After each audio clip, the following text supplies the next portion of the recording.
In this episode, we're going to open up with a show and tell. I brought another one of my magazines here, this one from the 60s. I'm going to read one of these stories, or at least part of it. I'm going to go through a couple cultural things, some old-time music, Elizabeth Cotten. There's a new movie trailer I'm curious about. I want to get Chorus's reaction to. And then I want to kind of discuss the decline of social standards. Why people at Walmart even exists. And then maybe if we have time, I'll get into the hot and heavy.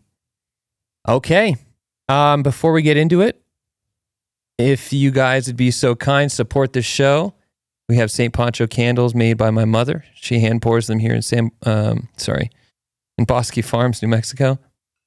We got like 8 cents, 10 cents, something like that. And if you go through to, I think it's chadbarela.com/ST-PONCHO, St. Pancho, you can type in the code FGS10 for 10% off.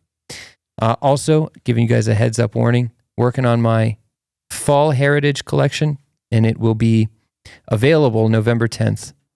So set your calendars. Dude, these candles are no joke, too. They smell really good. And speaking from experience, if you leave one on all night into the morning, it won't burn down your house. It'll get really close, but it won't burn down your house. Good. Me and my wife experienced that last week. Oh, it smelled fantastic waking up. And you know when there's a smell, you're like, oh, wow, that's really great. And then, oh, my God, what happened? Yeah, be careful. But they're killer. They're metal tins. They don't look like it, but they're metal tins. They're metal. So they're reusable. They have this like ceramic coating almost, it feels like. But yeah, metal tins, and they smell so good. We're rocking the tobacco over here. Yeah. Really good stuff, Chad. Thanks. How can people get some design work? Dude, they can go to choruspedia.com. If you need a logo, you need a t-shirt, you need some graphics done, hit me up. I'll do it for you. I got you. All right. With that, let's get into the show.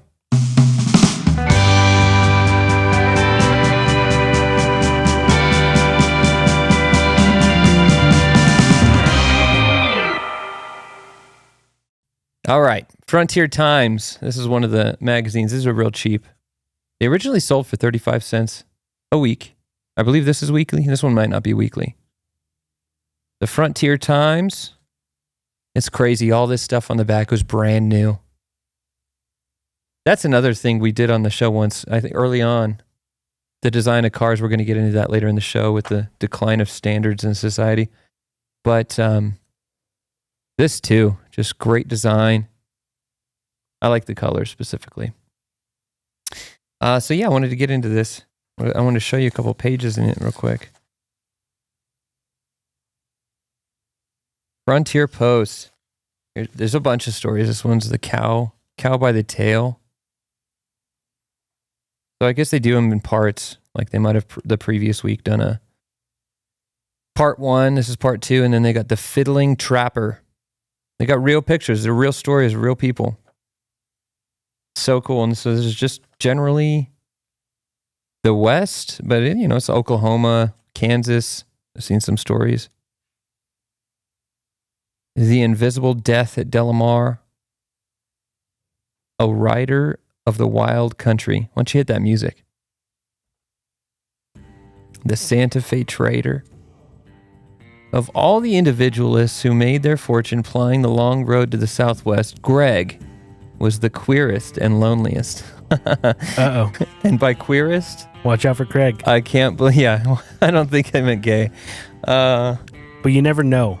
What is the definition? Because gay used to be have a gay old day or time, isn't it? From a song? I think queer just meant odd. Oh. Let me look up the traditional meaning. Like abnormal? Yeah. The man who was afraid. Odd, peculiar, or eccentric. Eccentric. Okay, yeah. That makes sense.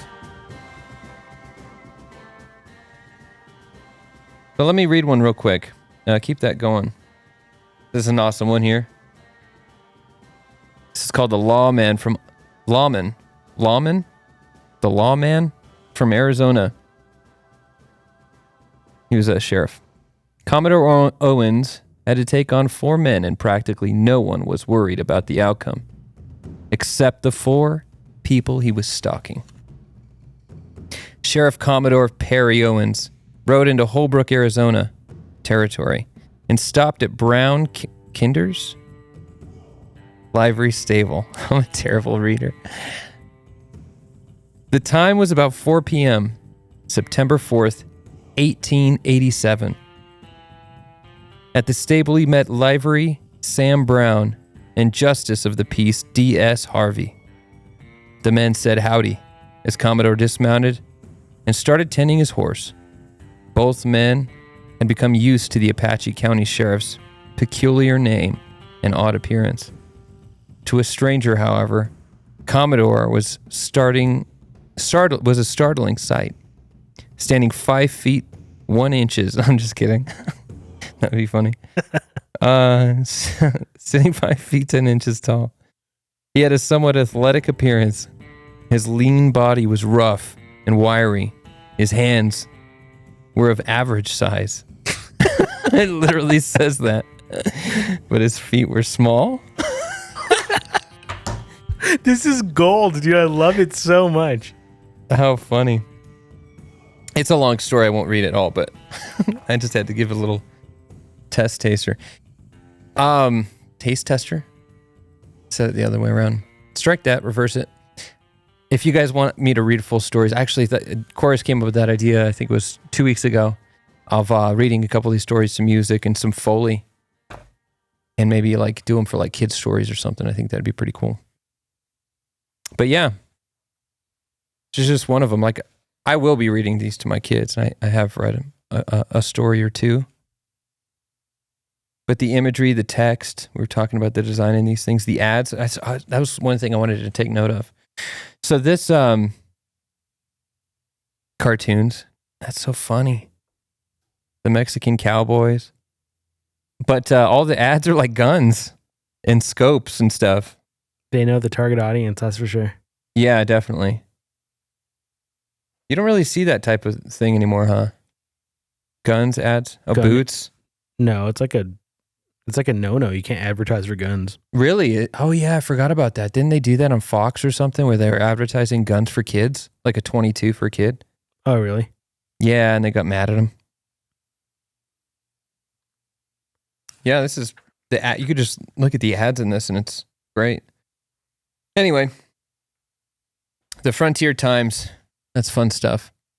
Can you pull up that Elizabeth Cotten? Have you ever heard of her? No, I haven't. She's awesome. She's I think she got famous singing a song way back when as a kid. And I wanted to bring her up because she plays the guitar left-handed and upside down. Obviously, she plays a regular right-handed guitar strung for a right-handed played left-handed. She's doing the Jimi Hendrix before Jimi Hendrix. Yeah, she pioneered this stuff here. Hold on, go back a little bit because she explains it. I'm going to play Freight Train, and I'm going to play it in the style of cotton picking style. That's with 2 fingers. This finger and that one, and my thumb. That's 2 fingers, see. And when you play with 3, it's a right cotton style, but I'm going to play this in cotton picking style.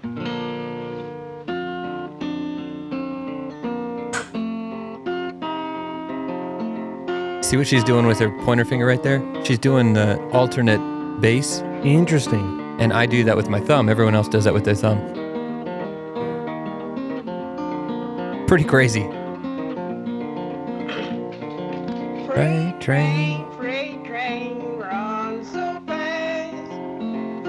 Isn't she adorable? Freight train runs so fast. Is this standard tuning? Can you tell? I believe it is.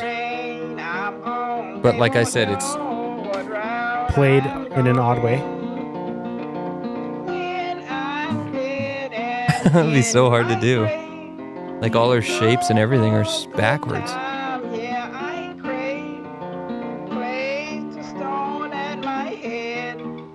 Like I think Jimi Hendrix, did he play upside down as well? He played upside down, yeah, because he was left-handed and it was hard to come by guitars like that. So he would play the guitar upside down, but he would string the strings the right way, I think. That's what so I'm saying. he would like shave out the. Well, because he was the left-handed. pieces. Yeah. But you're saying that he strung it the way that you'd play regular. Yeah, he strung left-hander. it properly. Oh, okay. Because she's playing it upside down, Yeah. where the bass is on the bottom. Or, I don't know. I think there's a formal way of saying it, but top is bottom, bottom is top, something like that. Like the low string is actually the low string, which is the top string. It's confusing. Anyways, Elizabeth Cotten, her name's spelled Cotten, not O-N, which I thought was funny.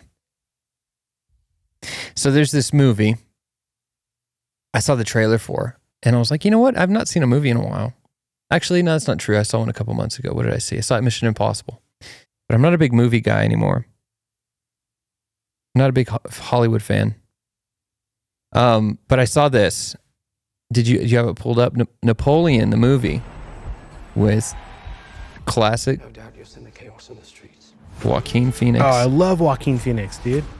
I think it's the same director or producer or something as Gladiator. It's an Apple TV production? Yeah. That's pretty sick. Gosh, he's got such tortured eyes. Yeah, he does. Successes.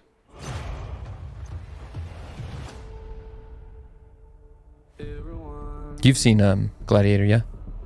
It's been a long time, but I have, yeah. What is this costume you have on? This is my uniform. I'm so into history right now. History, theology, philosophy. I'm just like wanting to understand and explore all these things. And it sucks because I'm like, shoot, man. All of history has been Destined for greatness. a dominant narrative has been accepted, and it's hard to accept it as absolute truth. Like we were talking before the show about Abraham Lincoln and the South. Like how much of our history is just, obviously you've heard that saying that history is told by the victors or something like that.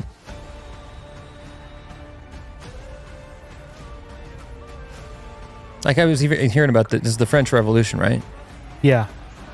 You are just a tiny little brute that is nothing without me. How there was kind of a Christian order to things, and then it became a secularized. Yeah, I've heard it described that the downfall of the French Revolution was that it was godless, unlike the American Revolution. Yeah. I hear they're quite similar actually though, too. Obviously, when you hear or listen to or read Declaration of Independence, there are certain things about God, but it is still kind of more Vague. Yeah, and I listened to this today, and it was this idea of a naturalist deist. Natural deist. Is that a thing? Can you look that up? A natural deist. But it had something to do with the French Revolution as well as the American Revolution. It was kind of this like, it's brought on by a bunch of these like philosophers at the time. I wish I knew more. But anyways, I was listening to, funny enough, a take of it today by, what's his name?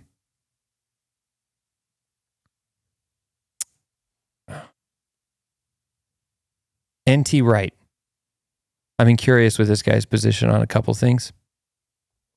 N.T. Wright. I think he's an Anglican theologian. Paul.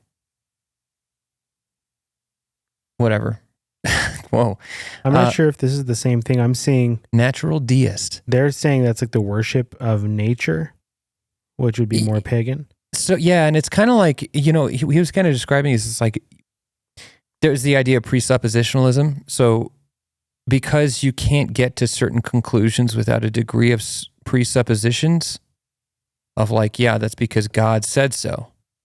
But that wasn't satisfactory enough in certain philosophy or reasoning circles in these eras.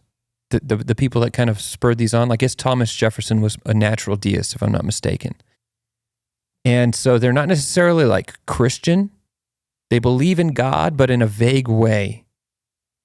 And when they believe in God, they believe in an informer of nature, but they don't believe in like the Christian God. Interesting. Necessarily. And so, when you and I were having the conversation on the Christian nationalist episode, where we're like, you can get there just by reasoning.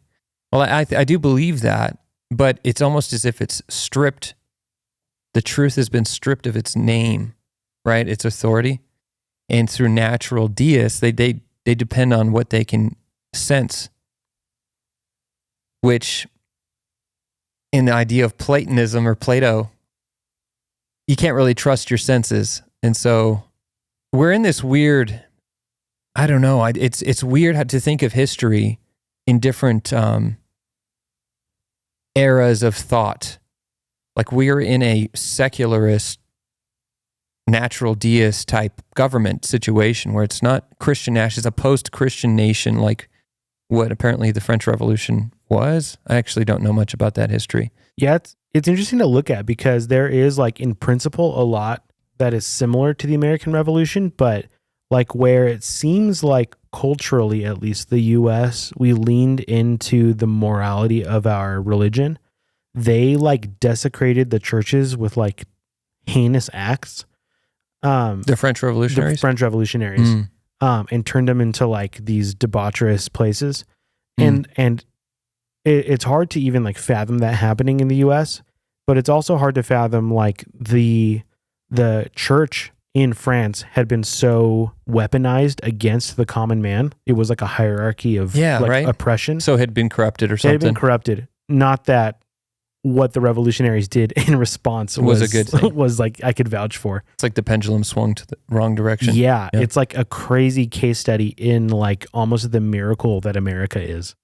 Because like left to our own devices and human nature, like the French Revolution is pretty much. So you have a very, very you're speaking my language 3 years ago. Okay. Now I don't not love America and I'm very appreciative for it. However, I am becoming more and more kind of skeptical of the founders and the history, because like I said, the history is written by the victors. That's what the saying is, and so I wonder how good they actually were. Now, I'm not trying to like deconstruct all of my whatever, but there is some of it that I'm like been kind of wrecked over the last couple of years. Here's a question. Well, within the context of like the Russia-Ukraine thing, this was a big awakening for me because I've just accepted by default, we're just the good guys, right? We're just the good guys. We're the ones that are policing the world. We killed 1 million people in the Middle East during after 9/11 with no weapons of mass destruction. When you look at all this history and you start to realize, whoa, maybe we're not the good guys. Maybe we're the imperial evil and we're spreading, LGBTQ in Muslim countries and they don't want it. And we're like, hey, come on. And you got Lindsey Graham out there lobbying for, aid to give all of these gay education things. I'm like, wait a minute. Like, if that's what this country represents, when did it turn that way, or has it always been that way? I don't think it has always been that way, of course. But it makes me question a lot of what, I don't know, I used to think, we are the greatest nation on earth. But then I started thinking, gosh, that's what North Koreans think. They worship Kim Jong-un. And are we that different? Like, is not every nation kind of propagandized by their government to a degree? I think so, to a degree. I would say that what do you mean by the greatest nation? Certainly like growing up in a Republican household, I was like, hoorah, USA. Mm-hmm. Right? Like we are the pinnacle of civilization. Just cause? Well, I think because of the people, like, historically we've equated Christianity with the founding. And so for Christians, that moralizes the USA. Like we become like the moral backbone of the world if we're the Christian, superpower. So that. And then also conservatives tend to have an adoration for authority. Authoritarianism generally comes from the far right. And so you see that in little doses when it's like respect the police. Far left. Respect, well, the far left, but or for other left. reasons, right? Yeah. But like respect authority. You respect the police officer. You take your hat off when you see a veteran in uniform. That kind of thing. So I agree with you that we are an exceptional nation, but only because of our Christianness. I agree with that. But I used to attribute that as like, well, and you could say like, yeah, we have the Constitution, and it does bind the powers of the Yeah, our Constitution is unique in that it ties the hands of the governing class and protects the little guy, which is very uncommon. That's not right. We norm. are the only country to have a First Amendment, whether or not we actually have it, right? Right. We did at one point. Yeah. And it's kind of there. We still kind of have our Second Amendment. These things are restricted from, our governor, for example. She's restricted by the federal constitution as well as the state constitution. So there are checks on power. And this isn't unique to America. This is the case in other nations. But I guess this is part of it too. Because I am reconsidering a lot of things, It's like we were talking about in the Christian Nationalist episode. Still haven't resolved this idea, but not all ideas are the same. Not all ideas are equal, right? Sure. Now, of course, you have to use some sort of measurement tool for this. You have to use some sort of objective measuring stick. And as Christians, we use the Bible. And, that's insufficient for a lot of people. So it's an inconsistency that you can't necessarily. You have to use. This is why the natural deists probably came into prominence, because they used reasoning through nature, truth and logic, those types of things to get to a conclusion, which I think is good. That's dealing within the logos, which I believe is. I think it can be good, but nature in its own devices is brutal and unforgiving. And a lot of things that God is not, And so it's like... I think, I don't know. God is pretty brutal, right? I mean... Yeah, but like in nature, like animals eat their young. Now, you would never find a Christian that advocates for like humans doing that because the animals do that. Yeah. Right. You will rarely find an animal care for another species young or another animal's young when the child is abandoned. And in scripture, like we're taught that an adopted child is like literally grafted into the bloodline of the family and is like given all of the legacy of that family. Mm-hmm. And so there are biblical principles that are at odds with nature. Turn the other cheek is totally at odds with nature, although like, I think that because God embodies reason, you can reason him. Like the scripture also says, if you can see the moon and the stars and the nature around you, then you have no reason not to accept that there's an intelligent creator behind existence. So there's truth to it, but like there's parameters on that. Like you still hit an end where it's like, you can't just watch a Discovery Channel documentary and like come out on the other end, like knowing what you need to know, Yeah. So I was reading this the other day. I have a question for you on this topic. And I thought it was interesting as I was doing my research on my post that I posted this week. I was reading through Genesis 15, and let me just read and I'll find the spot. Let's see. It says, he took him outside and said, look up at the heavens and count the stars. If indeed you can count them, then he said to him, so shall your offspring be. So this is one of the promises God makes to Abraham. Abram believed the Lord, and he credited to him as righteousness. He also said to him, I am the Lord who brought you out of I think that's how you pronounce it, of the Chaldeans, to give you this land to take possession of it. But Abram said, O sovereign Lord, how can I know that I will gain possession of it? So the Lord said to him, bring me a heifer, a goat, ram, all these different things. The point is, he gets to a point, says, then the Lord said to him, know for certain that your descendants will be strangers in the country not their own, and they will be enslaved, mistreated for 400 years. But I will punish the nation they serve as slaves, and afterward they will come out with great possessions.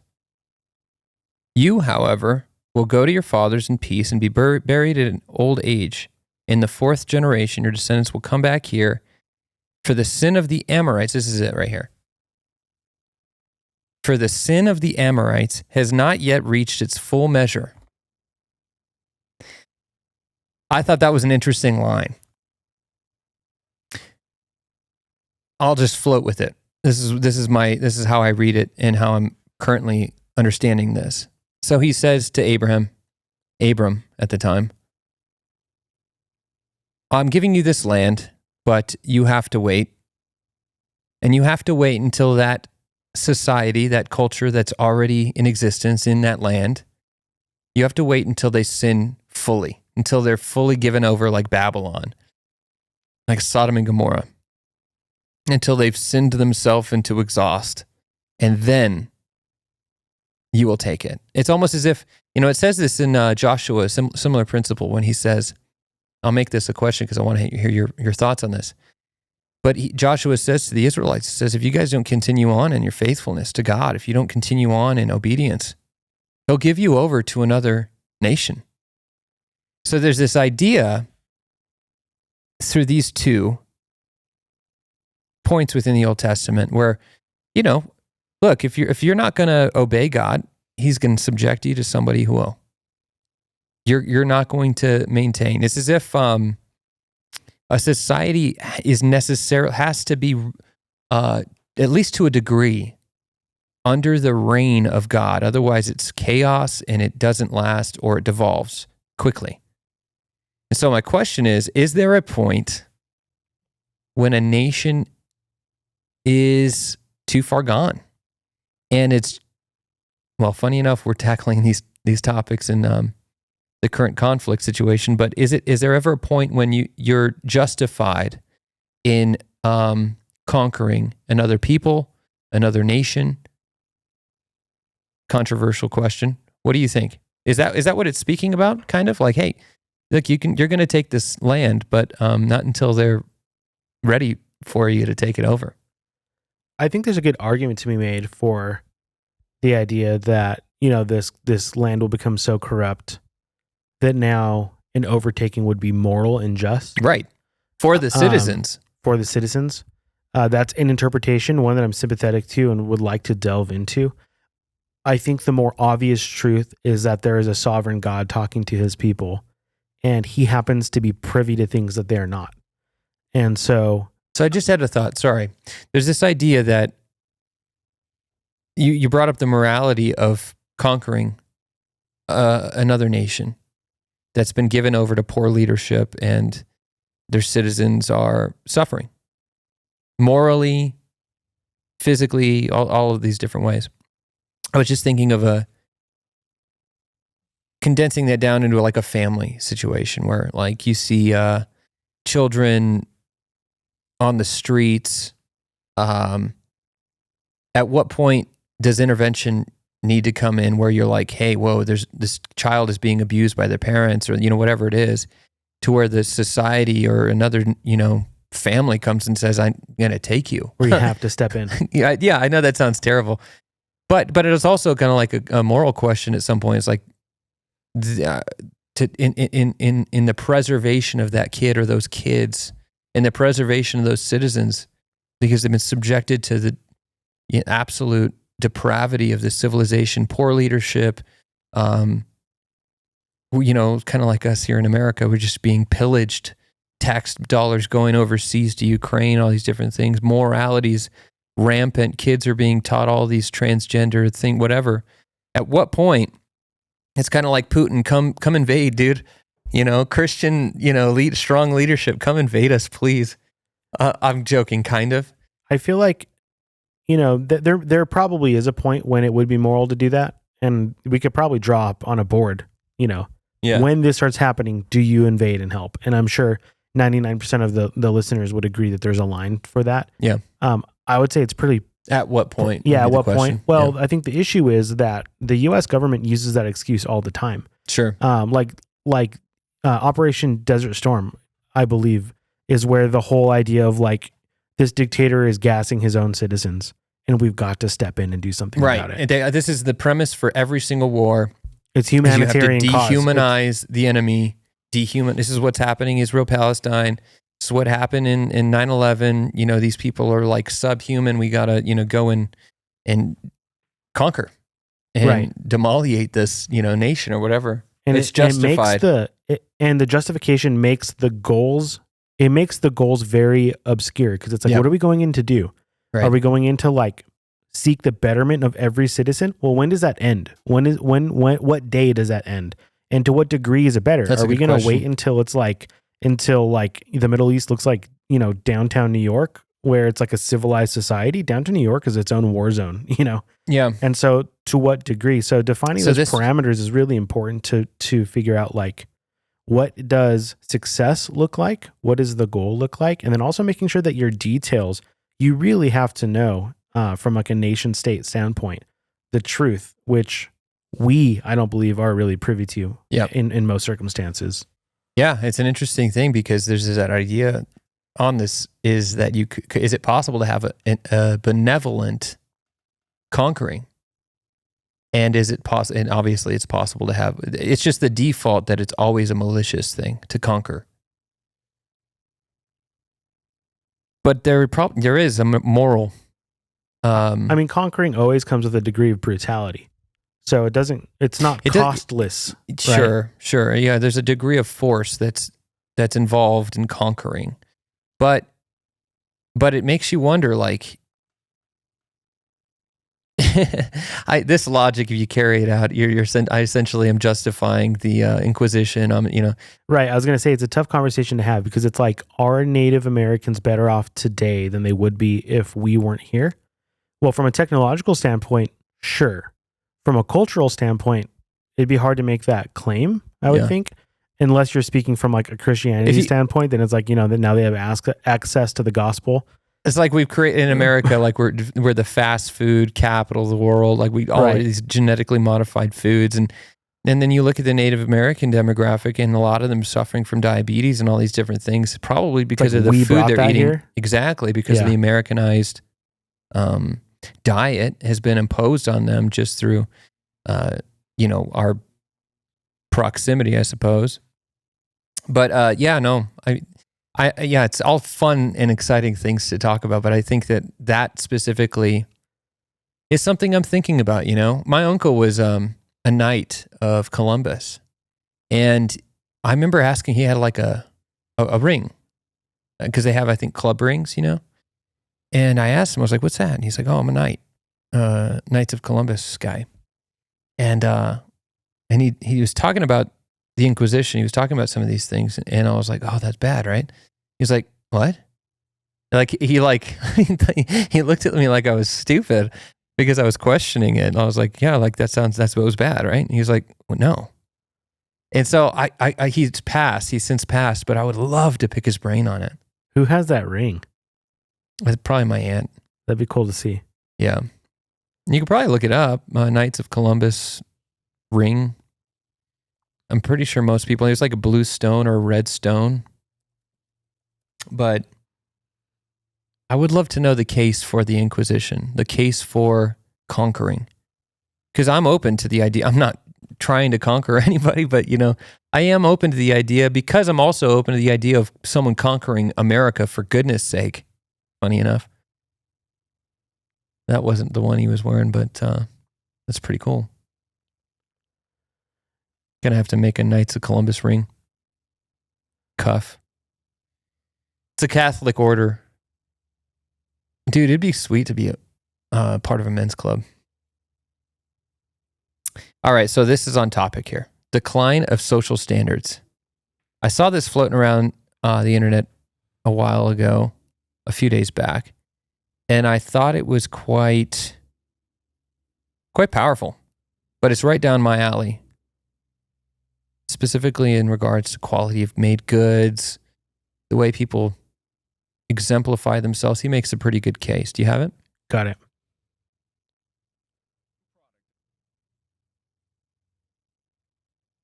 I feel like there was a bit of pride to be a human being at one point. Even if they didn't have a lot of money, they still made an attempt to wear their best clothes when they went out in public. Now people just wear anything, do anything now. They wear their pajamas in the grocery store. Nobody cares.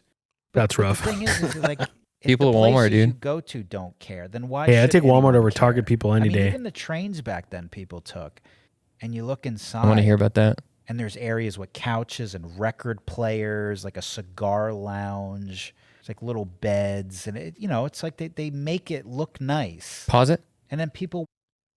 This hit me hard. Watch, keep it up though. Watch. It just hit me hard, like this idea of like, you do look back. I love old things, and I don't really know why. Partially because there's a story to the things, but partially because I think things were just, people cared more about the things they made, even when they were made in mass. But this table here, this little table behind me, go full. It's got this like brass, you can kind of barely see. It's got this brass plate. It's beautiful. The text, back then, I mean, you're making a brass plate like that. You got to create the die. You got to do a lot of work and investment up front. So you're going to make sure that the design's really good, because it's not like some cheap, graphic design Photoshop someone got pirated off of Pirate Bay. And so they didn't have to have any technical knowledge, education, whatever it is. But to get that piece, they're going to make thousands and thousands and thousands of those. They're going to get the design right, regardless. They had to do it that way. They did it. They honored the craft. It's a nice piece of brass, a collectible piece of furniture. But I just thought of it as like, when he said that, I was like, it's when society was so ugly. I do want to go back to the video in a minute. When society is ugly, it's really just a reflection of the spiritual inwardness of its citizens. Hopeless. When you look around the city, look around different places, there's just lack of creativity. There's a lack of wonder. There's a lack of drive, passion, love. But when I just can't bring myself to like do something shitty. And it's not to say like, oh, it's like because my evidence of my inner whatever. But like there is a degree that's suffering. Like the citizens are suffering. It's kind of on topic, right? There's a lack of hope. There's a lack of familial connection, a lack of Christianity, moral values, a lack of drive, a lack of ambition, a lack of young men, for example, purpose. I think it all drives back to one kind of thing that we'll talk about in the very, very end. And it's partially, we're cut off at the knees. It's all going to get worse and worse and worse. So why try? It's feudalism. I think that's the core of it. And I actually think it's underpinned by, in large part, not wholly or solely, but in large part because of our theology, the way we see the world, the way we see our position in the world. This goes into the other conversation, funny enough, because it used to be the Puritans, they thought they were going to usher in the millennium. They thought, hey, we're going to go and we're going to bring your kingdom come on earth as it is in heaven. They were, that was their mission. That was their hope. That was their, ambition. That was what they were doing. That's where they were going. They were fueled by their vision. This is powerful stuff, actually. I was listening to another thing by the guy I talked about. I was interested in some of his ideas, but he's talking about vision. How vision is so important. He was talking about how he wanted to be like a, what do you call that, shot put, or like not shot put? Is that what it is when you throw a ball? Yeah. And so he wanted to throw it in high school further than anyone. And so he had this vision, and he was obsessed with this vision. And it drove him to work out all the time. And he gained weight and got super muscular, and he started lifting and became one of the strongest kids in the state in Pennsylvania. And it was all, he made this illustration, all hinged upon the vision. But that's the problem, is our collective societal vision is not there. And it's not there because we don't have a shared set of values. We don't worship the same God, And also, even within the church, even within the Christian context, we don't have the shared vision. And we'll get into that more. Let's keep going with this video, but I want to kind of delve into that more. Well, dude, Proverbs 29:18, where there's no vision, the people perish. It's interesting. It ties into like a lot of these ideas. It we're says that dealing with. verbatim. I know. I'm familiar with the people perish for lack of knowledge. Yep, it does. And what's interesting too is you know, the way society looks aesthetically is by design. It doesn't happen on accident. Like the way buildings look, the way signs look, the things you touch and interact with, that doesn't happen because of like evolution. Someone is doing these things. Mm-hmm. And so when you look at like modern buildings, a lot of people say, "Oh, they're just boxes. They don't speak to purpose." But I think they do. I think that they speak to the fact that the people in those buildings are insignificant Mm-hmm. and they play a part in this machine, you know? Right. It's the leadership. It's from the leadership. It totally is. And what's interesting is it's not an insignificant principle to talk about. One of my favorite verses It's design to bring oppression. up, it is design oppression. One of the things I like to bring up as a graphic designer is the verse in Exodus 35:35. This is God calling his people to build a space that is worthy of his presence in the tabernacle. It says he filled them with the skill to do all kinds of work as engravers, designers, embroiderers in blue and purple, and scarlet yarn, and fine linen, and weavers. All of them skilled workers and designers. And to me, that speaks to the idea that the aesthetics, these had no functional purpose. These were not tools that were going to better the society as far as, you know, grinding more grain or providing more produce. These are purely aesthetic things that were so important to God that he poured out his spirit upon his people to fill them with the skill to do it excellently. Mm-hmm. And if it was important to him, then it should be important to us. And the environments that we create, the spaces that we curate, and the way that we conduct ourselves, it should speak to the purpose that we intend to serve. Because that's the way God exists. That's the way he conducts himself. And that's the way he expects his people to conduct themselves. And so it's a significant thing. It's not just, you know, sensitive people need their environments to be in order. There's something there, you know? Absolutely. You know, this space, I love it here. We've talked about it. I love it here. And when I've showed pictures on my Instagram, like I'll get people saying, "Wow, I love your space." It invokes this inner drive, this inspiration, it casts motivation, whatever it is. And there's a power to that. And when we don't have when we don't have that hope or that inner drive through leadership to a degree from outside sources, then we are just kind of like wandering sheep, aimless. And for the most part, I just think it's actually so funny that we were talking about this, but eventually with a lack of leadership within a society, governmentally, politically, whatever, and spiritually through the church, all these different things, you're going to get chaos. And when you see a society like we're watching here in this video, that's the vision of a society. That's what a healthy looking society looks like. They have shared values for the most part, a shared culture. There is an expectation of a standard. Like when you go outside, you're going to dress nice. You're not going to wear, you know, Cookie Monster pants to go get stuff. You're not wearing pajamas on the airplane. You're going to treat yourself with some level of respect, and in so doing, treat all of the people around you with the same level of respect and dignity, you know, by projecting that so that everyone is in a degree elevated. What's interesting is people will pit that against like authenticity. Yeah. And they'll say, well, we should strive to be authentic. And let's be authentically excellent. Exactly. Like disciplining yourself and living at a high standard is not inauthentic. Yeah. It's brave and it's strong. It's almost like a subversion. I remember like there was a trend on Instagram of people like rebelling against beauty. Like, you know, because there was a trend earlier on Instagram of like people posting really cool pictures, portraits, landscapes, whatever it is. And they were doing a really good job at it. And there were some people who are like, oh, I don't want to do that. And so they would just post an ugly picture of themselves. And that's, you know, that's something. There's a narrative there. There's I think a degree of check and value to that.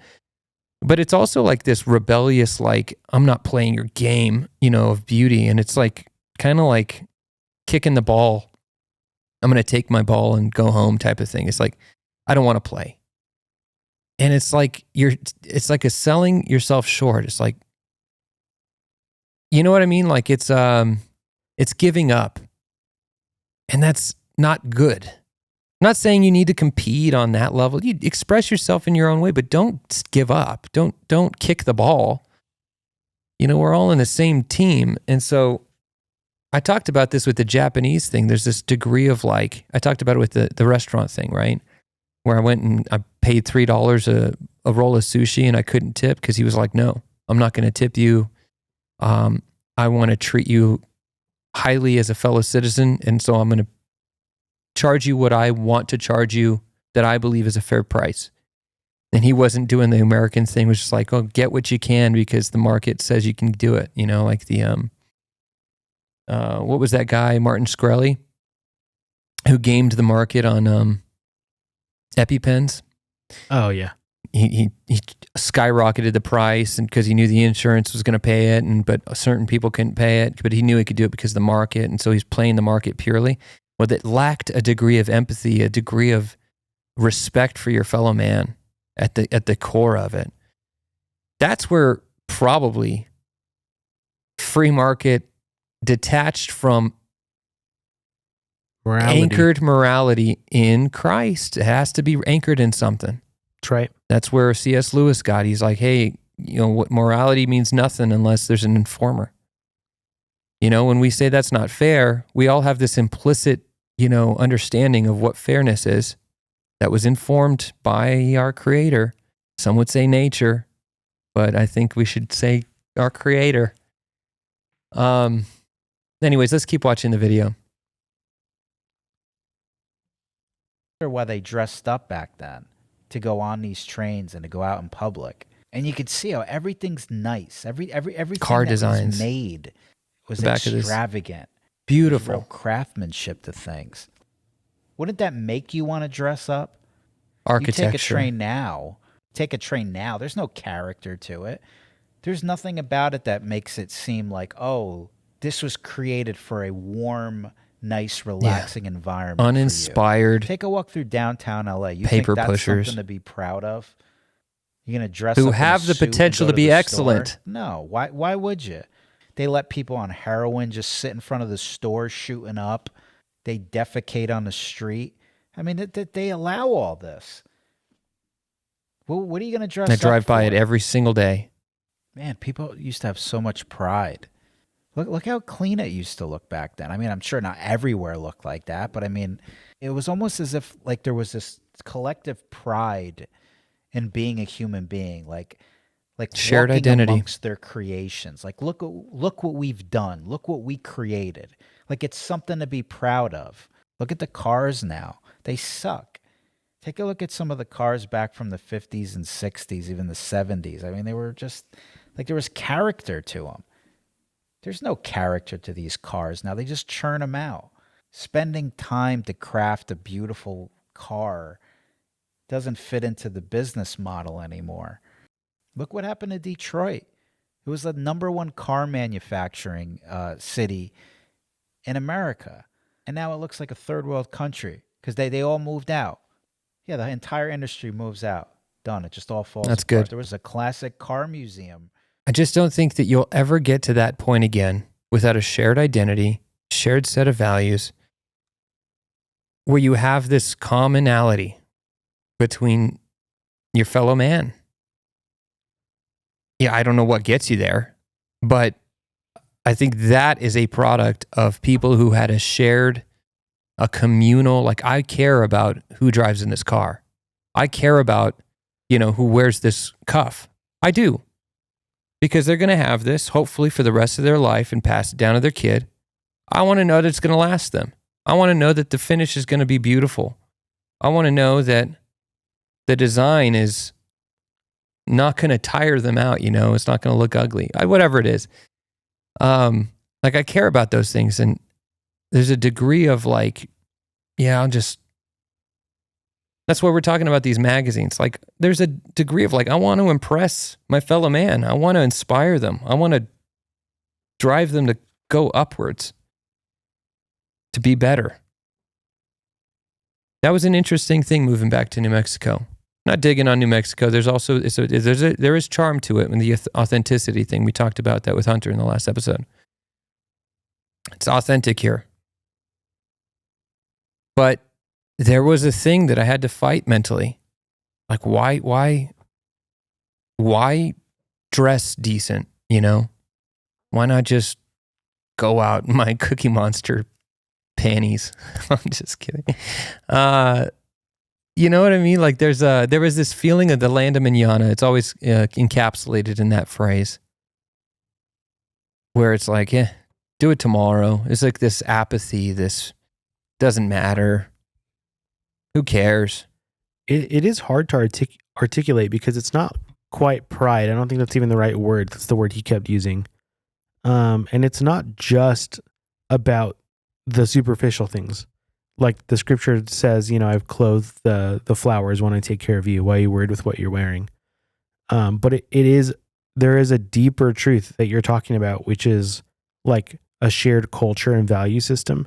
That means like, if I'm going to bring my best, you can bring your best. Yeah. And it's like an unspoken rule. And you see this in like team dynamics. Maybe you'll leave like a toxic work environment.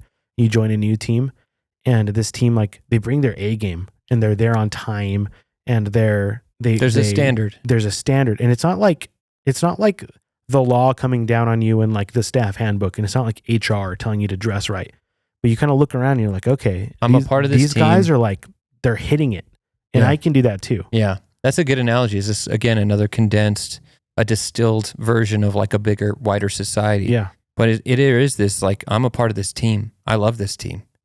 And we respect these rules. I think I talked about it before, but I went to this like RV resort, and it's been there for decades and decades. And they all of the people that visit there, they're all from Texas, by the way. And this place is not in Texas, it's in Colorado. And I guess the original founder was a Texan, and so word of mouth. They never did any traditional advertising or anything like that. It was just word of mouth. And so a lot of these Texans came up to Colorado during the winter or during the summer to cool off. And they had that culture implemented into that place. And so us as minority visitors, essentially, I could sense that there is a team thing happening here. There is a societal culture that I am a guest to. They had church services on Sunday at their little church area. They had rules. You had to be, lights out at 9:00, the whole park, and just certain respectful things. There was no trash anywhere. People paid a lot. The kids were, riding their bikes safely around. No worries. The parents weren't even looking around. There was this level of, they had security. It was just, there was this, a high trust society built upon a commonality. They knew who they were. The guys would come by from Texas, and I say, hey, what's with all the Texas plates? When such a, salt of the earth guy, Christian man. He's like, oh, it's because the owners, the original. So he told me the whole story, and he cared to like sit and talk with me, I was like, that's different. I love this. How can I make this here? Or at least how do we get there? Because it seems like it is just devolving. How do you preserve that? It's like a testament to if it's not broken, don't fix it. Like, who cares if lights out by 9? But that's part of the secret sauce that's kept this like micro society functioning. Yeah. And so don't mess with it. Right. Don't change it. Like, there are unspoken things. It's like, why wear a tie to work? I obviously not. I wore my Depeche Mode t-shirt. Yeah, no, me too. And I'm not like wearing a suit, but right. But it's like, there are certain things where it's like, if it's not broken, don't fix it. Right. So I saw this post on Twitter today by one of my favorite Twitter guys. I think it's Smash Bales, but balls. I always struggle trying to pronounce Bale. I think that's how you pronounce it. But he, he's creates a lot of great Christian content, and he's a fiery person. But he posted a picture of like an Americana family going to church, Dad's wearing a nice hat and a suit. Mom's wearing a dress. Son's wearing a suit. And I was like, man, the boomer generation ruined that, didn't they? No, I don't want to blame anyone specifically, but there was a degree of that order that was there. And I remember even me, I participated in wearing hats in church and stuff like that. To my dad, that was kind of like, you don't do that. He grew up in the Catholic, very formal, very kind of, straight and narrow, strict. And it is just interesting that unless you're taught these things explicitly and preserved, it takes work to preserve something good, especially within the societal context. I don't know. I pray one day my kids get to experience that in that type of way, But it started small, got bigger and bigger, and then you got open borders, and then you got people that don't share your values, don't have a shared identity. And it's not just that. Those types of things are just not practically carried down. Yeah, but it's the products of multiculturalism. It's equally as valuable to teach your kids, even when it's tough, and even if we're the hyper minority, we still do what's right in this house. Yeah. Even if chivalry is dead, son, you still open the door for the girl. Yeah. Because that's what we do in our home. Well, you do. I guess you find your micro society. And that's where you find your subculture. Yeah. Yeah. And eventually, those micro societies, maybe that's the way, is that in the subcultures, they become bigger and they become the dominant force. And eventually that subculture becomes the conquering force to bring it all back. Not necessarily by force, but it does seem to be like that is the, I was going to vamp on that because I said that's what got me started on this whole thing in the first place, is that not all cultures are created equal, because they're not. Right? I mean, some cultures are not good. Cannibalism. Some cultures have dabbled in that. Some native cultures in the Caribbean, I believe, dabbled in that. Funny enough, Columbus and those guys, I guess this is the narrative. I don't even know if it's true. But that was their justification or their dehumanization of this people group. And so they dominated. Apparently they're entirely extinct, that people group. I heard that recently. And so, heavy. But that culture is not the same as, say, a European Christian culture. It's just not. Now, there's a spectrum, but, to say that they're all the same is just, it's disingenuous. And at some point, we got to be bold enough to call balls and strikes and say, look, yeah, Satanism doesn't have, what has Satanism ever produced good? Nothing. Okay, so it's a piece of crap ideology. And so you can judge things based off of the fruit. Jesus says that. Now, they're not going to accept that as an argument, but you can judge a tree by the fruit it bears. And Christian cultures throughout history have created the best societies, hands down. It's not to say other cultures haven't created decent societies or good societies. If this is not a truly Christian country, or France, or the West in general as it stands today, and it's more just a natural deist society, whatever that means. Yeah, it created a decent society, but the good that I think it deserves the credit is that much that is a part of Christianity. There's my case. There's my rant. Agreed. I think that's about it. Do we have...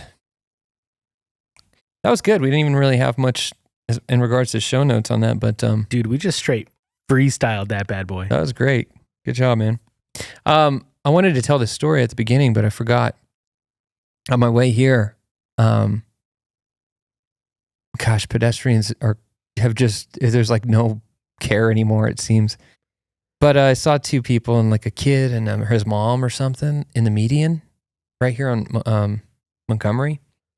And she had a little dog. and she put the dog down on the median, on not even on a leash. Oh no. And the dog just ran off into the road. No. I didn't see it. But I think the car stopped. I think it held up traffic. But it was like, what were you thinking? Why did you put the dog down right there in the middle of the median? Oh my gosh.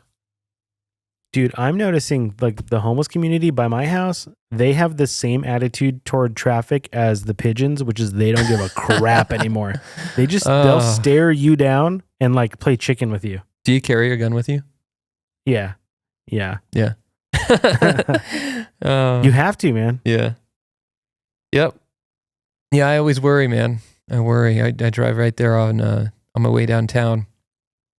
Past, what is it, 2nd Street?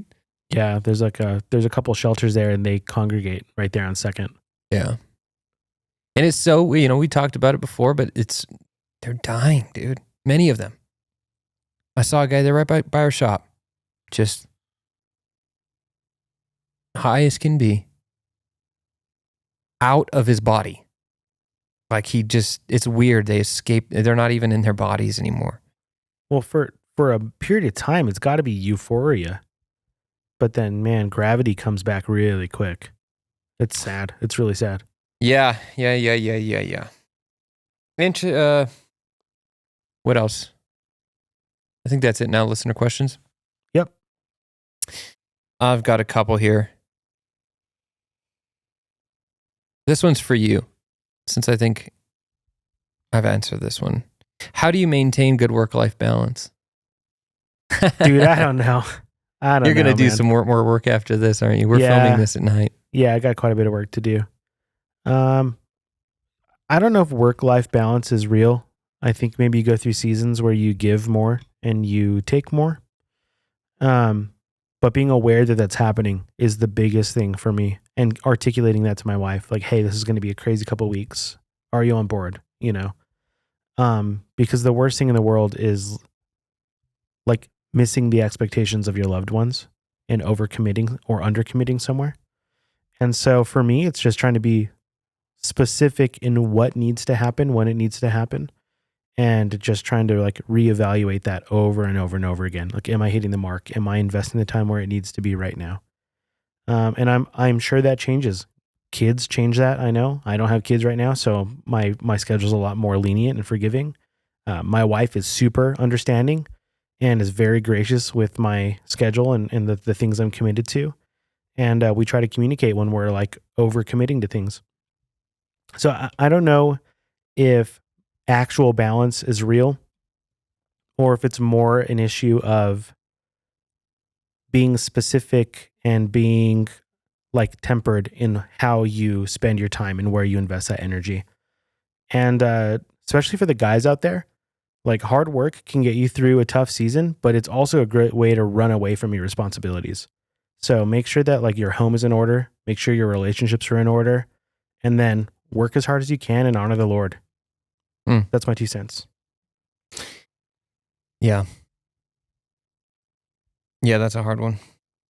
How do you feel about going into a new election cycle? And do you have any predictions? Yeah, I think there's going to be no libertarians voted for it. Good prediction. Yeah, I can put money on that one. Dude, I don't know. It gets crazy every time. There's always weird accusations. Did you see that RFK Jr. Went third party, right? Yeah, he's full independent actually. So I don't think he even has an official party. But yeah, technically third party, independent. He kept using the word revolution, which is like really fun, but kind of hyperbolic. He's trying to continue the legacy. I think so. But then did you see his family like totally disown him the next day? I did, and I thought maybe that was for 2 reasons. That he's kind of like that they're afraid of the DNC or they're afraid for his life. One of the two. You think that's it? One of those two, yeah. I couldn't tell. I don't know. I don't know enough about like the modern iteration of the Kennedys, but it seemed to me like maybe they're just total leftists at this point. Yeah, that's most likely. But I did entertain the idea. I entertain the idea that he, well, obviously he's aware of the risk. Yeah, that's for sure. Of screwing up this election for the left. I really respect him. I don't agree with him on every point, but he seems like a man who leads with conviction, and I can respect that. And I hope he makes waves in the third party world, because that's your world. Yeah, that's my world. Yeah, I'm libertarian, but to see anyone kind of just go out on a limb and get public support, to me, that's like the American dream as far as like having someone represent your ideals. And to see him actually make a splash would be really like encouraging for me. Mm. How do you go about helping your kids understand the gospel? Yeah, it's hard. They're so young. My oldest is 5. I got 3 kids, 5, 3, and 1. And I don't know. You know, I think this is the thing I've thought about, because I don't think I'm an expert at this. I've heard other dads are really good at like implementing these things with their kids, and I think I was convicted in how I model to the kids. Do they see me talking about the Lord, things that matter, scripture, theology, current events in light of scripture, those types of things? I definitely think so. Do they see me reading the Bible? Do they see me? There was a thing about this.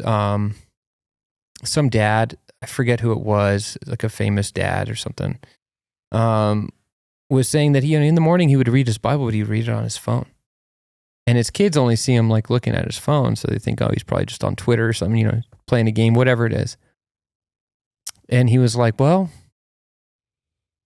I want them to know that I'm reading the Bible. Is it authentic if I bring out a physical Bible instead? And he did. He started to do that, and then he started to actually journal, and he's just kind of mirroring his inner desire of reading and obviously modeling. I think that's the answer, model. But modeling the gospel to his kids. And he in his story was like, he was journaling, and then after his kids saw him do that, he went to his room and he was reading his Bible, and he had a little journal. It's like this kind of cool little thing. Now, of course, you don't want to do it as a hypocrite or an empty, inauthentic way. So you want it to maybe be backed up with realness. But yeah, I think that's part of it, is actually just being curious and asking questions. I was reading the book of Daniel with my son. We listened to this song. We go through music a lot. We'll sing songs. They do a lot of Christian songs, and but there's a song that I've been listening to. Trouble. It's called Trouble by, I can't even remember this, Damasico something. It's some guy. He's like a banjo player, but he has a song called Trouble Won't Last Always. But he talks about Daniel. He prayed in the morning, noon, and night, and then it talks about how he was thrown into the lion's den and he was spared in the lion's den. Cool song.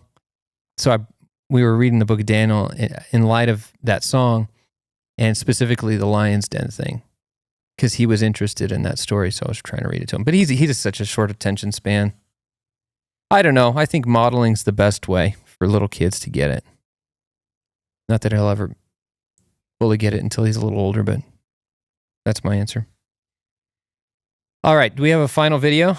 I think we do. Give me a second here. I'll pull it up. All right. I think we had a couple. Did I only put one? I'm seeing one. Okay. Oh, gosh. What is this? Have you seen this? No. You're going to love this. I want your reaction. All right. Let's do this.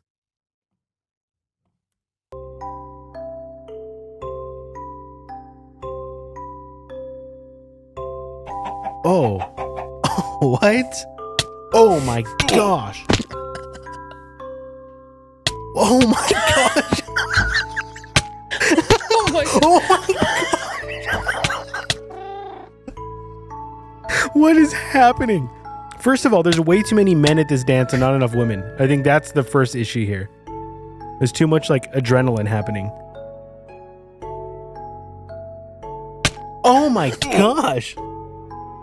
The sound effect's so brutal. The sound effect is so intense.